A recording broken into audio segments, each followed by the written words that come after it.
Hello, everyone. Are you ready? I am. Welcome, welcome. It is Wednesday and time for a money date. I'll let everybody get on.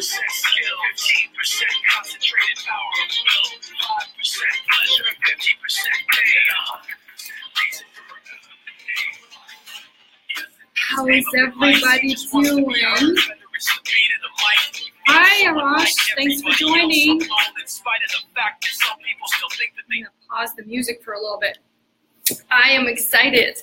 It's Wednesday, and what do we do on Wednesdays? We have money dates.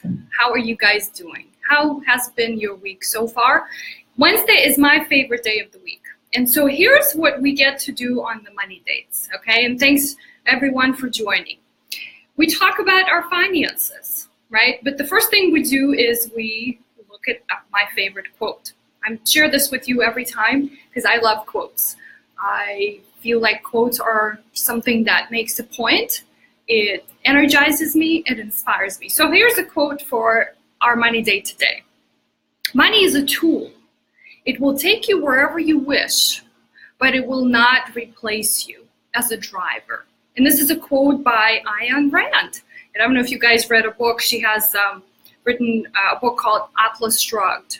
It's a pretty cool book. So we know that money is a tool.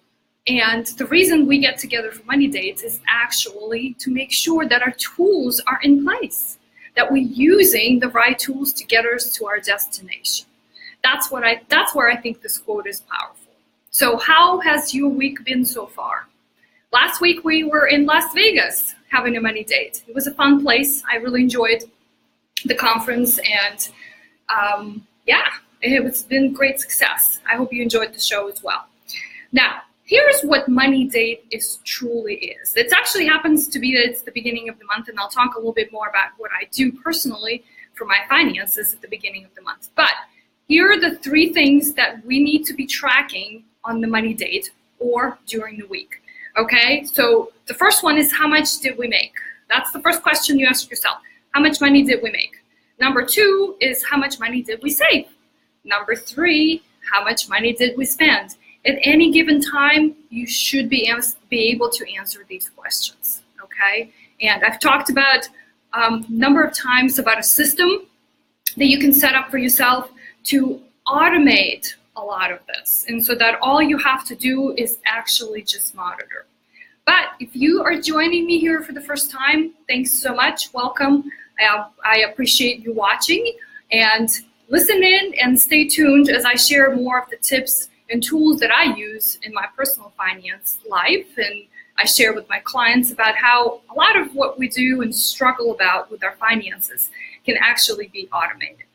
Okay, so if you are consistently watching this, you should know by now the answer to those 3 questions. How much did you make in the last week? How much did you save? I hope you have a savings goal. And how much did you spend? That's probably the biggest one that we all need to pay a little extra attention. Okay, all right, let's continue. So part of the discussion we have on our money dates is we share a win. And I'm going to share mine. And for those of you who are going to hop on, just type in the chat. I'm going to just type a note here. What is your money win for the week? It could be anything, okay? Anything that has to do with your finances, or activities or tasks that are going to get you closer to your goals, okay? Because all financial goals actually require money. So however you look at it, we always need that. So my money win for the week so far, it's Wednesday, and it's the beginning of the month, so I have 2 new clients, okay? I'm excited because a lot of times it takes a bit longer for clients to sign up, but 2 new clients this week so far. So that is my money win. It's a lot of work I have to put in, but I'm excited, okay? Hi, Arash, thanks for joining. You're trying to connect. Tell me what your win for the week is. Just type in the chat. Good to have you here. All right, here is an exciting topic that I want to teach today. This is actually by far my favorite. And you probably saw that in the title. It is called Financial Detox, okay? And the reason for that is, we all run at a crazy speed. There's a lot going on, work, families, personal life, whatever it is that's going on. And at times we feel a bit overwhelmed, right? But the overwhelm comes not from having a lot that's on your plate, but more from the chaos and being disorganized. So it has to do not just with personal life, a lot of it has to do with your personal finances, okay? And so what I want to talk about today is detoxifying your finances. Did you actually know that you could do that? Well, if you didn't, I'm going to teach you how to do that, okay? So here's what we're going to talk about. I'm going to share a couple of tips with you as how I approach going through my finances and making sure that I actually give more space. Because once you organize and set up and regroup, things just start falling into place, okay? So, and think about how stressed you are about making money, paying bills, spending, and even enjoying your hard-earned dollars. So why don't we take a step back and see where we at and regroup, okay? So here are my 3 tips for detoxifying your finances, okay? Number 1 is to audit your income and expenses. Well, I do love the word audit, and actually Yuri used to do audit years ago. He used to be an auditor. He worked for Deloitte & Touche, and as he would tell me when he was coming home, companies that he would visit to audit their finances. Hi, Russell, thanks for joining. Their finances in their books were pretty intimidated, right? So when he walks into the office, oh my gosh, the auditor is here, and so all things have to go actually wrong. Well, I don't think so, right? Audit simply means looking at what you got, reviewing and examining what you have, okay? And so the reason I start this process of detoxing, so Russell, we're talking about detoxifying our finances. So the reason I start with that is because income and expenses are sort of the most painful part for everybody, and we tend to be stuck on this area. And in order for us to make the first hard step, we need to let that go, okay? All right, so here's a tool that I think will be helpful, and I hope you're keeping some kind of track or some kind of budget of where everything is going. And so my favorite tool to start using right away, it does not cost any money, it's called mint.com. So it's an aggregation service. What it allows to do is actually, it pulls together the data from your checking accounts, from your credit card accounts. It aggregates all the transactions. Hi, Deborah, thanks for joining. Good to have you here. We're talking about financial detox. So the Mint or similar tools, Quicken is another one. I've been using Mint for years, so I can safely recommend that. So it pulls together all of your transactions, because we spend a lot charging either on our credit card or bank account. So there's a lot of transactions, and how do you make sense out of it? So it aggregates all of that, and it gives you a summary of, and it sort of categorizes all the transactions, and it says, so once a week you get a report in the email. Usually mine comes on a Saturday, interesting enough.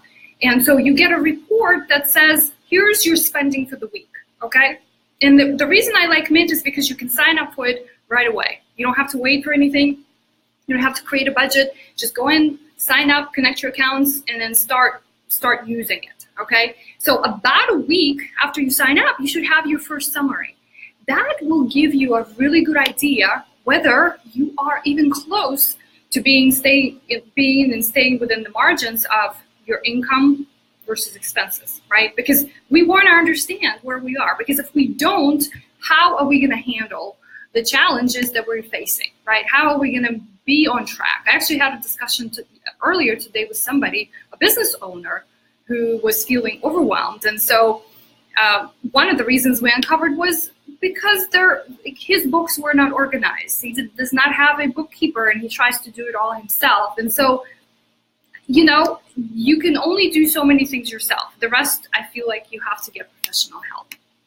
Okay, so once you set that up, you should be able to get a pretty good idea what actually you might be needing to eliminate, right? Maybe you are overspending in a certain area and you had no idea, right? And how is that serving you? That's the bigger question, right? Because with detox, right, the full meaning of the word, whether you're detoxing your body, your mind, or your wallet, right? That's what we're talking about today, is our finances.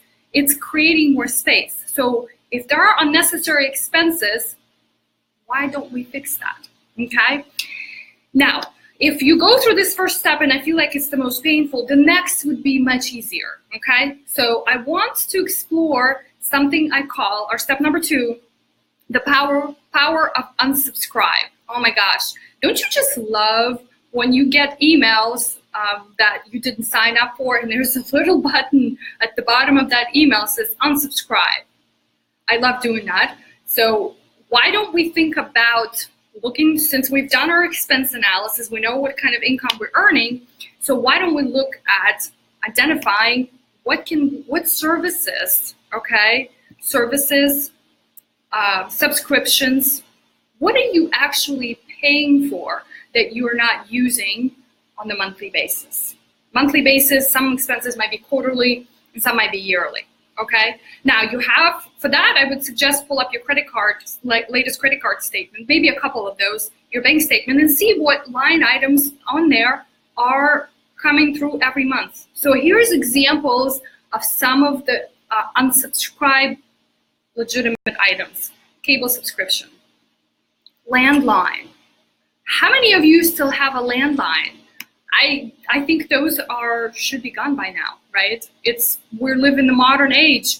We all have cell phones, right? Would you like this? Who's got my money?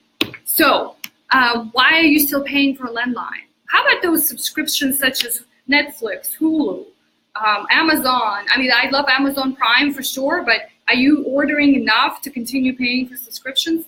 How about this one? This is the biggest one, right? Because we all tend to lie to ourselves. On this, gym membership. So when was the last time you went to the gym? I'm guilty of that sometimes, right? So this morning I didn't go, but I actually went outside and I ran for 3.5 miles. Okay, so you make your own list, but these are some of the ideas. Now I have a rule of thumb that I use to decide whether I need to unsubscribe from a particular subscription or service. So if I have not used the service or subscription in the last 3 months, it has to go. Why do we have to pay for it if you're not using it? And be honest with yourself. Don't tell yourself a lie saying, oh, I'm gonna go and use it, or I'm gonna go to the gym next month. Do it. If you actually truly believe you're gonna go, then do it. But if you're not, why don't you free up some money? It may not be a whole lot, but again, remember, it's every little bit that counts, okay? So this particular step shouldn't take you that long, right? Looking through your statements, I think you pretty intuitively know what things you're paying for on automatic recurring payments that kind of need to go. Now, the very last step in this process is automation, okay? I live for automation. So what can you automate in your life and forget about and you don't have to worry about doing? Is it a subscription? Is it a service? Cooking, cleaning, somebody buying groceries for you? Is it a task? Think about, right? Because all of those things will require funds. Hi, John, thanks for joining. So all of those things will require funds, but can you set up a system where you don't have to do, right? Because the idea, again, with financial detox is to create more space, more energy, more time, well, more money, hopefully, if you do the exercise correct. So in this phrase that I constantly remind myself by saying, okay, out of sight, out of mind, right? Set it up on autopilot and don't worry about it. But again, I don't want you to think that I'm suggesting you kind of set everything up and never check in. No, that's not the idea. The idea is that you have a system to monitor, okay? That's the key. Automation plus monitoring. Because the rest of it, in the world we live today, it can be accomplished pretty quick. Hey, John, how are you doing? Thanks for watching. Long time no see. Type in the chat, let me know what kind of money win you had for the week. like to know.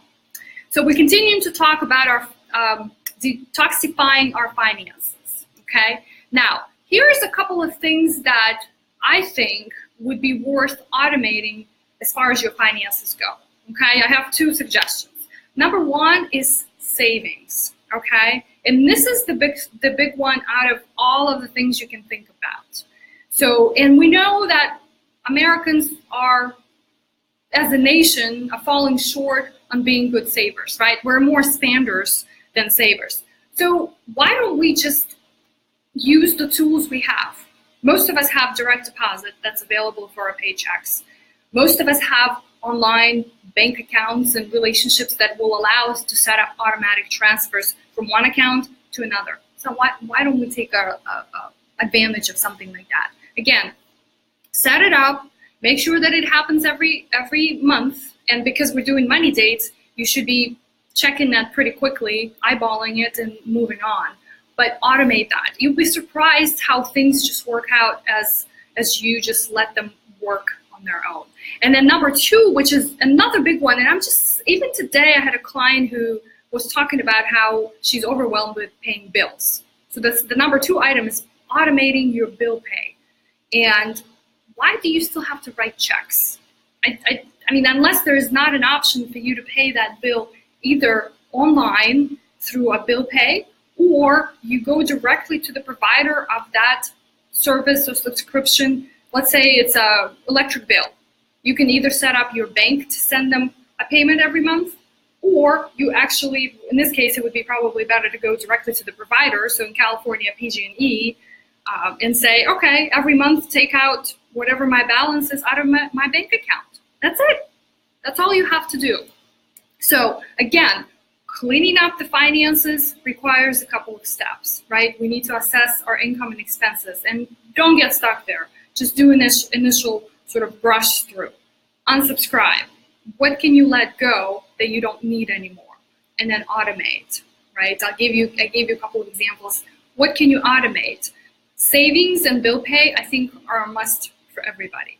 Okay, and so the idea with the financial detox is to help you reduce unnecessary expenses, right? Because as we're busy living our lives and not paying so much attention, where can we do better, right? And then tasks and activities, things that could be also automated. One of the things that I've personally done for myself is I outsource the cleaning, I outsource the cooking. I haven't really tried deliver groceries yet, but that's something that I'm looking forward in figuring out how to do, right? Because all of those things do not add any value in my life, and so I want to spend my time better, okay? And so financial detox should help you create more freedom in the mind, right? Because that's where we are stressed. It's all in there, but it comes out in all parts of our life. And it also helps you focus on how can you make more money, right? Because that always solves all of the problems if we can make more money. And then, what opportunities exist out there. So I hope this was helpful, and let me know what questions you have. Again, we're here every Wednesday. I'm gonna play a little bit of my song because it has a couple of words that sort of caught my attention. And I'll see you guys next week, okay? Let me know what questions you have, and thanks for watching. Oh.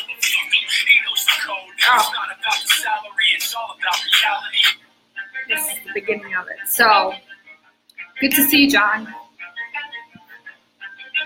ready? Let's go. Yeah. For those of you that want to know what we're all about,